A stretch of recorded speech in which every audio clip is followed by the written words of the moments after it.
And I know we're in a pandemic, but work and travel still a keep.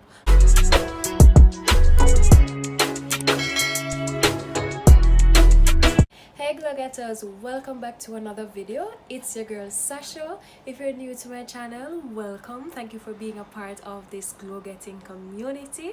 Alright guys, in this video I'll be sharing with you basically what you need to know about work and travel. Now first let me say, I know that you guys might be contemplating going with different agencies, because you know you have a lot of agencies, right? So this is my experience and also general information that I think everybody should know about work and travel. Basically, work and travel, as if you might not know, work and travel is really a cultural exchange program where students go abroad, the US that is. You work for the period in which, you know, that summer period where school is on break, so from about May to September. Some people is June, some people is even late April, normally ending September. Realize that for some foreign countries like European countries, they will work up until October, because you know some school systems are different. But basically during that time you go abroad, you work. A lot of us, we use that money that we've made to pay school fee and stuff like that. But one thing that you have to bear in mind is that it's a cultural exchange program. So while you're making the money and you're dating and you're stuck up on the bricks and all of that, you know at the same time that you're enjoying other people's culture, learning about, you know, things in their culture, whether they're from China, the Americans, whatever it might be. So that's the essence of the program. Now for going on the work and travel program, as I told you guys in the beginning, you have a lot of agencies in Jamaica that are work and travel agencies that are reputable. I won't call the names. You have a lot of programs, but you also have some programs that you will see them coming about now that students are going on the program, and they're really thieves, to be honest. So you have to be careful, ensure that the company that you're going with, you research about them, you know information about them, and ask people that have been with them before. I know that the company that I have gone with is a really company, and them have them integrity and thing, and it's a really great company. If you guys want to know, you can always DM me on whichever social media platform, right? Yeah, but guys, general information that you need to know, you must be a full-time tertiary student. Your GPA cannot be below 2.0, and it's 2.0 for both semesters. So if in semester 1 and semester 2 your GPA cannot be, well, semester 1 doesn't really matter, because semester 1, well, the GPA has to be 2.0 going over into semester 2, because you know you do your exam for semester 1, so the GPA that you get in the January phase, that's the GPA that they will use, and it can't be below 2.0, because when you go to embassy, for example, my agency will never send a student to embassy if their GPA is below 2.2, because more than likely you're going to be getting denied, because yeah, it means that you're not doing well in school. And I think embassy uses that to say that okay, then you're probably going to run off or something of that sort. All right, now and next thing, when I say you must be a full-time tertiary student, when I say tertiary, you know, any tertiary institution. So in debunking some of the myths, students who are going to community colleges can go on the program. NCU, Chartwood, Michael, wherever you are, Brownstone, Portmore, yeah, you can go on the program. Maritime, UTech, UA, yeah man, you can go on the program. Now I know that some agencies might be different. For my agency, most of these tertiary institutions can go on the program. I'm not sure about yours. As I say, do your research. The next thing that you have to know about the program, as I said, your GPA can't be below 2.2. You must have a valid passport. Now what general information regarding the passport is that your passport can't expire 6 months before. 6 months, it can't be expiring less than 6 months after you finish the program. Yeah man. So normally what we would tell students, the agency that I went on the program with, we would normally tell students that for the following year, so let's say you're going on the program in 2021, right? Your passport not supposed to be expiring by March of 2022, which would have been 6 months after, you know, you're coming back. So that September or that October of 2021, your passport can't be expiring 6 months. It can't be expiring less than 6 months after. which is 2021 March thereabout. Feel me? Yeah. So that's one thing that you use. And so if your passport is expiring, you know that you have to go and get that sorted out. And the next valid information is that what you need to know. Also, you can do the program if you're a first, second year, or third year student. It doesn't really matter. Some companies will tell you that you can't go on the program more than 3 times. Every sponsor is different. So as I say, guys, it's important that you do your research. You just don't get up and say, okay, I'm going on work and travel just like that, and I'm going with this agency just like that. Do your research and stuff like that. Now the process for me in going on the program, what happened with me, I heard about the company. I've always wanted to go with them. I had university friends who went with them and said, okay, I said, let me give it a try. The process includes, when I was just starting out, I paid my registration fee. My registration fee was basically 2,950 Jamaican dollars, if my memory is serving me correct, and I paid that online.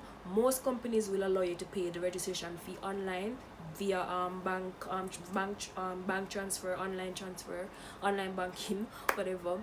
Yes, so most companies will allow you to do that. And then after I did that, I created my account with the company. It's a profile, your name, general information that people must know about you, your passport number, TRN, which year you're in school, them kind of information, the information that you should have.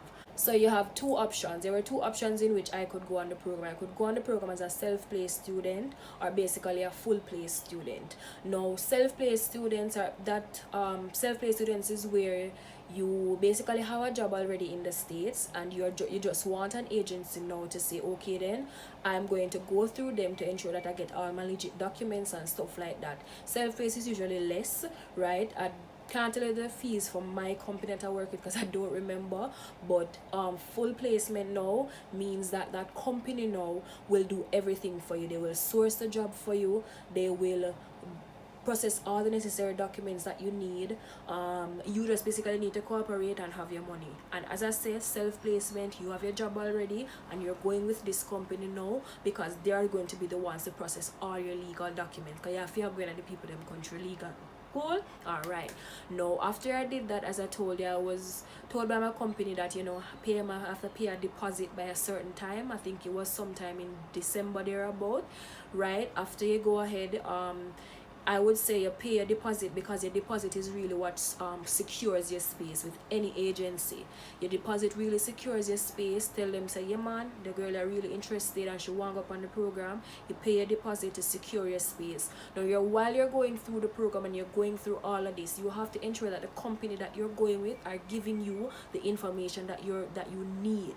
They are taking you to the right steps. Whatever you don't understand, you ask. So me doing this video now, I might tell you some things and it might not be the same for all companies. So ensure that you ask necessary questions. Them can't kill you for ask, and you deserve to know everything, because it's not all colored. There are some black and white areas that sometimes we don't ask about, and when we get abroad, we're like looking like, what do I do now?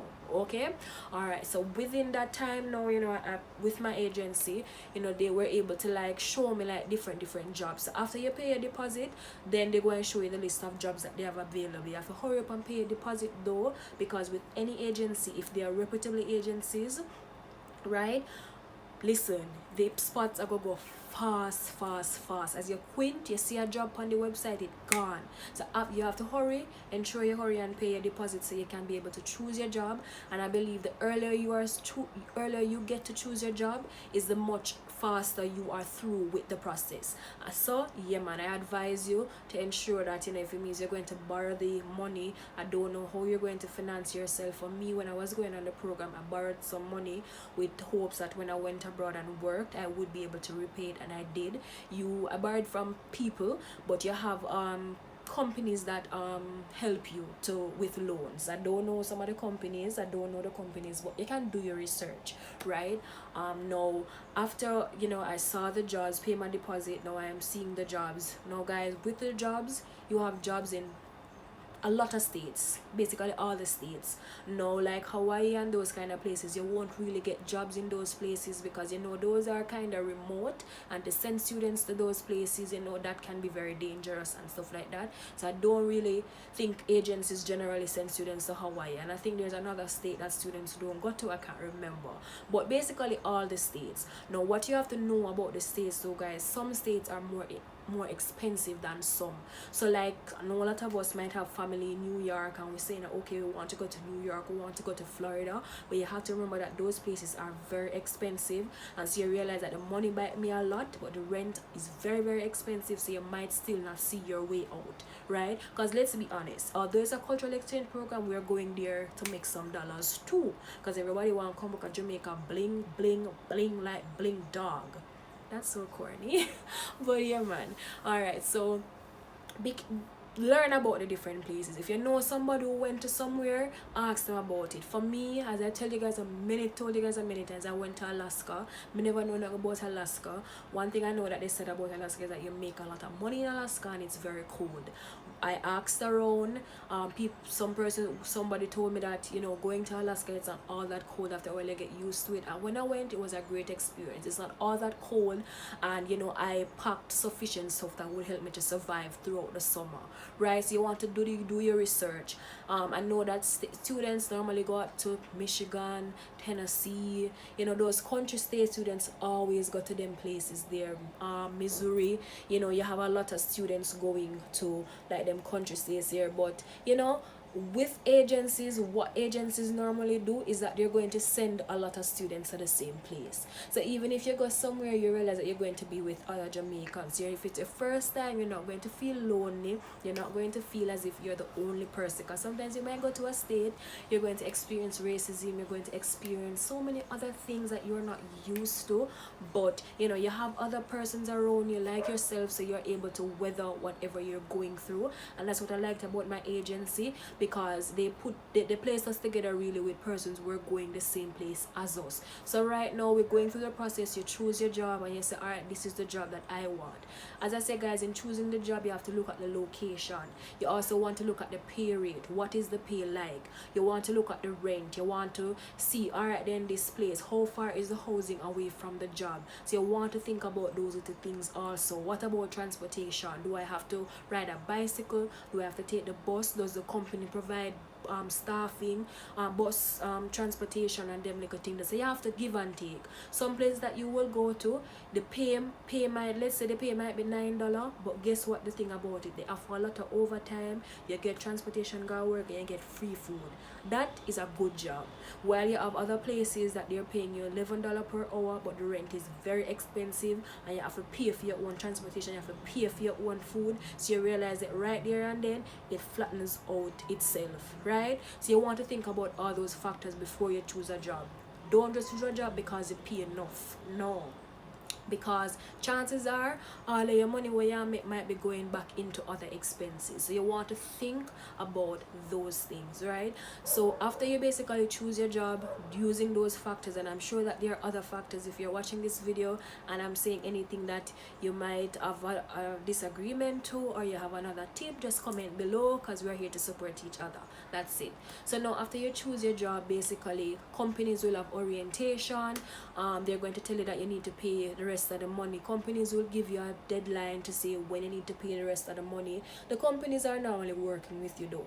From once you pay your deposit, the companies will ensure they work with you. I can't say companies, but my company, they ensure that, you know, they keep reminding you, all right, and remember, you know, pay X money by then. And my advice to you guys, you don't have to wait until you get all the money, right? If the program fee, let's say $16.90, right, what you need to do is ensure that, you know, you pay the $500. If you get $100 so $50 so pay it every little make a muckle. Believe you me, it does, right? So companies, for my company, they had like orientation for us. They have embassy seminars where they give us tips like when you go to the embassy, how you should behave, the things you need to do, things you not to do. They have orientation where the orientation is normally where you meet employers or meet somebody from your sponsor. And companies will have sponsors. The sponsors are basically the persons who you get the jobs through. So you have some companies use the same sponsor. So I know one sponsor, you have CCI, so like IIRS and SWAT and these companies, they will have like a similar sponsor, and you are getting jobs through these sponsors. I can tell you, as long as it's a legit and reputable company, the sponsors are normally really good. So it doesn't really matter which sponsor you go to, but some sponsors might have jobs in different states, and these are information that your agency will guide you on, so you don't have to worry yourself, as long as it's a company that is reputable, a company with integrity, because you don't want to drop the ball. All right, so as I say, the companies normally have orientation and stuff like that. Now after you do orientation, you finish pay your money. Now you know that it's time that they're going to process your DS 2019 form. Your DS 2019 form basically is that form which gives you all the information that you need so you can get access in the US, right? So you get your DS 2019 form. The DS 2019 form has all the information on it. It has the company name, where you're working with. It has literally, it's like, what do I call a DS 2019? The DS 2019 basically is like it's like you're in Jamaica and you need an ID to get by. The DS 2019 form is basically like an ID in the States. If you should get a second job, your DS 2019 form is what you're going to use to get that second job. So it's a must have, right? So basically, they went and you don't pay your money and all of that, do orientation, you go to your different seminars. Some companies will have limes, in the sense that they will have like a get together where you meet people that's going to the same agency as you. Were in COVID now, so I assume it won't be like that. Maybe they'll create WhatsApp groups and stuff like that. Now in the company requesting your DS 2019 form, as I said, the earlier you pay your money is the earlier you get by through the process. But you paying your money late don't mean that you won't get a good job. I always tell people this: you paying your money late don't mean you won't get a good job, and it doesn't mean that you won't get to go to a good state. No, right? It doesn't matter. And so I don't even like to say the word good state, because really and truly everybody experience different. I'm gonna tell people, say you create the experience that you want to have, right? If you watch my other video, you know, so that me tell you create the experience where you want to have, right? You can't go upon it with bad attitude and expect you're gonna gain something good from it. No. Right? Because as Jamaicans, sometimes we do have a lot of attitude and we don't want nobody talk to me. That's the reality, right? So after, as your DS 2019 form is being requested, this is the time that you use to fine-tune every little thing where you need to do.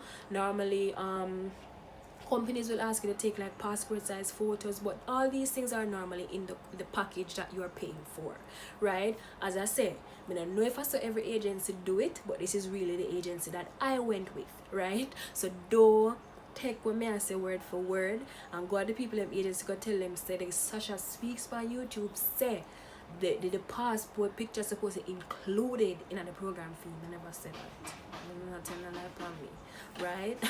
But you know, after your DS 2019 form is requested and all of that, and you get it, that's normally the time, you know, when you are going to go to the embassy. You go to the embassy. As I tell you, the company you're going with should prepare you for the embassy interview, especially if it's your first time. They will literally prep you on that, so you don't have to worry. And if you guys want to see me do a video with like what my embassy interview experiences was like, you can always comment below, let me know, and I will let you get that video, right? But yeah, you go to the embassy. After you go to the embassy, and God's will, you get the visa, right? After you get the visa, now you're preparing to leave Jamaica. Now you determine if you want to travel with people who are going the same place with you. I would suggest traveling with even one person, because it makes the journey a little lighter. But if it's not your first time, I don't really like people like that, because I know some people, you know, them are like really like people in them space. You want to travel by yourself, then you do your thing, bro. That's you, right? So basically that is the process. You go abroad, you work your money, and you do your thing. One thing I will tell you though, in going abroad, guys, is that you want to think about like the flight.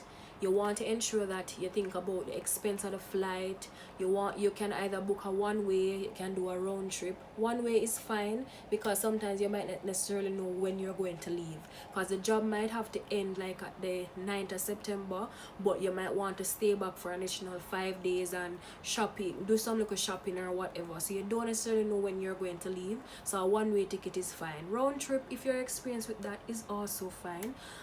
in terms of like airlines and stuff like that. You choose which airline you want to travel with. There's an airline that I will never ever travel with again, but this is not a video to bash anybody, or yes, I won't say which airline, but you know, you guys want to ensure that you think about all those little factors, the plane fare and all of them things. You might have layovers of flights and stuff like that, and that's why I say go with somebody, so you know you have company while you're on the way.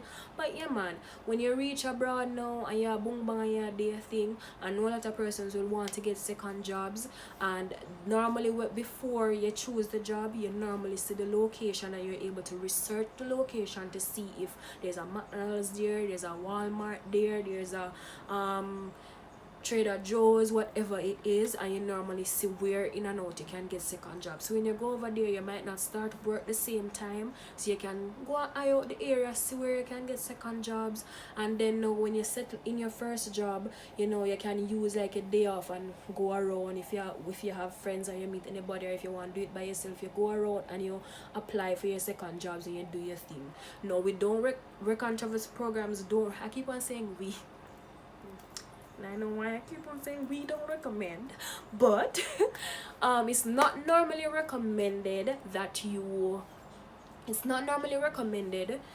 you work like 3 jobs and whatever, right? But 2 jobs is fine. That's totally fine.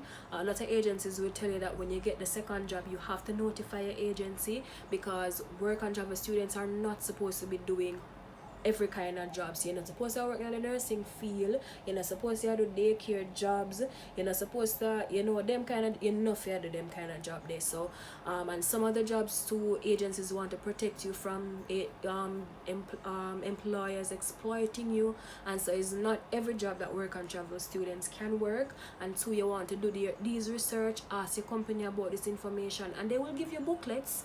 Most of the companies that I know will give you booklets, and you're able to do your research. You're able to see all this necessary information that you need to know. When you go to the embassy, they're going to give you a booklet of all your rights and everything that you need to know about America, basically. So guys, I'm not even giving you no more information. Make sure the video reach about 25 minutes, because I've been talking for a while. But guys, thank you for watching, and I hope, you know, this video was helpful. As I say, if you want to see what my embassy interview process was like, I'll be able to share that below. You know, yeah, I was denied a visa, but I was also granted a visa before I was denied a visa, so I can share my experience with being granted a visa and what it's like, what are the questions and stuff like that. So if you want to see a video like that, let me know. And I'll also be giving you guys a video after this one too, about packing list, stuff that general stuff that you need to be taking with you on the program, because some persons have been asking me for that. So guys, again, thank you for watching. If you don't need this video, share it with somebody who does. And I know we're in a pandemic, but work and travel still a key. Take care of yourselves, keep safe, all the best, and I'll see you in my next video. Bye guys.